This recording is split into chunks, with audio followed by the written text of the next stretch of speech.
It'll be one to go this time by. Coming to the green, buddy, coming to the green. Let's go get him. Go, go, go, Dick, Dick, Dick, go, go, go, go. Get your motor running.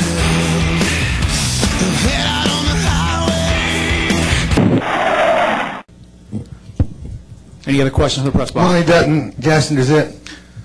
Jimmy, it sounds like down there it's about as confused as it was up here about the fact that you heard that in the truck series you could go the last lap, it's anything goes.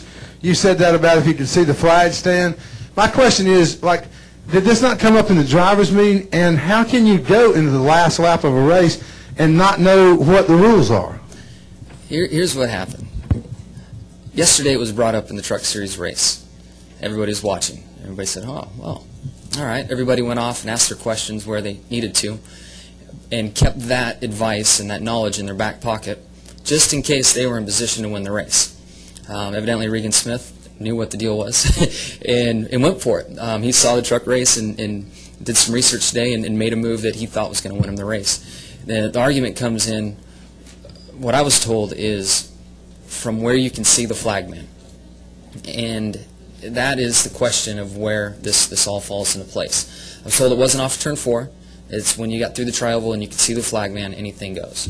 And that all started this morning, and like wildfire went through the garage area, and everybody's kind of worrying about it and keeping it in their back pocket. That's why the question wasn't brought up in the driver's meeting. I can promise you the next driver's meeting we have for restrictor plate race, it will be. Any other questions downstairs? Right in the back.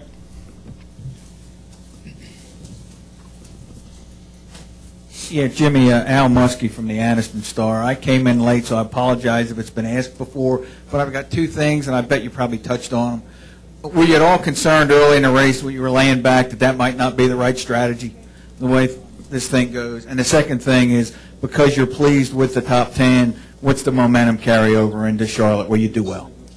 When they dropped the green flag, I was trying to stay bunched up, and the only time you can really hang in the back and make things work is if you have them 2 and 3 wide in front of you. And I knew at the start of the race everybody's going to stay pretty smart and not race too hard, and I just could not hang on. I had to go to the back because of us looking at the engine, and when they dropped the rag, they just drove off from me. There wasn't anything I could do to hang on. Momentum, this is a good thing. I mean, we came through here well. We'll take the momentum. We'll move forward. I think the guys are disappointed. They worked and put so many hours into this car, and to have it not qualifying and then have the speed in it come race time like we wanted to, it's tough on them. But I think tonight after they get home and pop open a cold beer and think about it, they're all going to be real happy with where we finished up today and get focused on our performance at Lowe's Motor Speedway. Take a question from the press box, and we'll come back downstairs.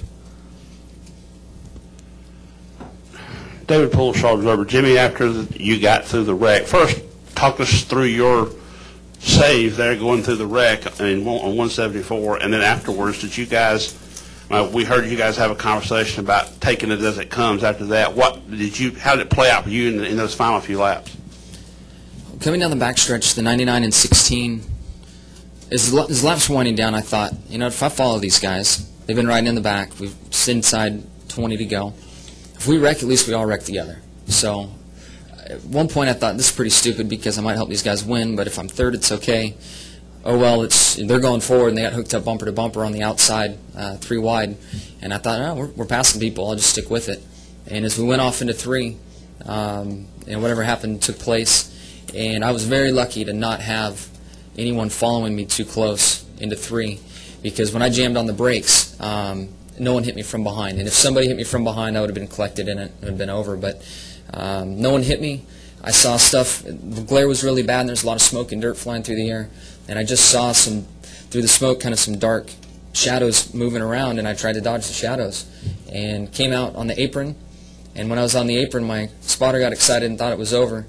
And then here comes somebody through the grass and ran into the guy in front of me, and it just never stopped. So I'm downshifting and trying to accelerate and weave through cars and get out of there, and somehow we made it. I really don't know how we made it through that one. But we'll take it. At the end of the day, we'll take it. And then I talked so long, I forgot about the second part of your question. And I've stumped everybody else on it, too. We're going to stay upstairs and do another question and then come back down. Terry Blunt, ESPN.com. Jimmy, the first half of the race had a lot of tire problems, 3 big explosions. Was there a point where you were concerned about that, or did you think that was an issue just with how certain teams were setting up their cars, or what did you feel after you saw, some tire problems early in the race? Man, I was worried all the way back on Friday, I guess, when the 88 blew a tire. Just from my point of view, you run something over, you cut a tire, you shred it, it falls down. When they explode like that, I think, in my opinion, something went wrong with the tire and caused it to explode. I know everybody felt comfortable that the 88 ran over something on Friday, but I just didn't think so. And I watched the ARCA race, and those guys couldn't go more than, and granted it's on a different tire, but they had problems. And I thought, man, there's really something going on here. And it was in the back of my mind all day long. And fortunately, we never had an issue. But, it certainly did pop up today. And when those things went, man, they exploded. Any other questions? We'll go downstairs to Tanya.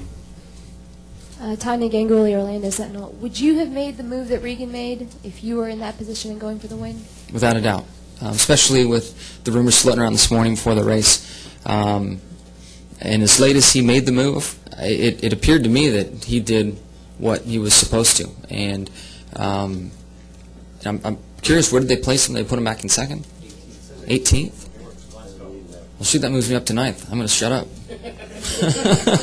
All right, never mind. Any other questions downstairs? Amazing how it works, right? Any other questions downstairs? All right, we're good. We're going to release Jimmie Johnson. Thank you.